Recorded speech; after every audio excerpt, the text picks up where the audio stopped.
አንዳንዴ እኮ እንሂድ ይሻላል የሚያስብሉ በጣም ብዙ ምክንያቶች አሉን አይደል?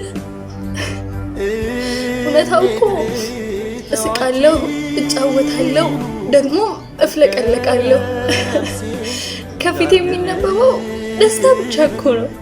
የተከበብኩኝ በሰው በጣም ደስተኛ ነው ላየኝ የምመስለው። ግን ይሄ አይደለም እውነታው። ከውስጥ ያለው ስሜት ነው ልክ እንደ ባዶ ቤት እንዲሁ ዝም ብሎ ይበርደኛል። ጨለማው ያስፈራኛል፣ ይሰማኛል ኦና እንደሆንኩኝ። አይምሰላችሁ ከላይ እንደምታዩኝ ሰው የራቀኝ ብቸኛ የሆንኩኝ። እውነት ቆይቷል እኮ ደስታኔን ከራቀኝ። ግን ሁሉም ያልፋል። ደግሞ ፈገግ ማለታችሁን አትርሱ።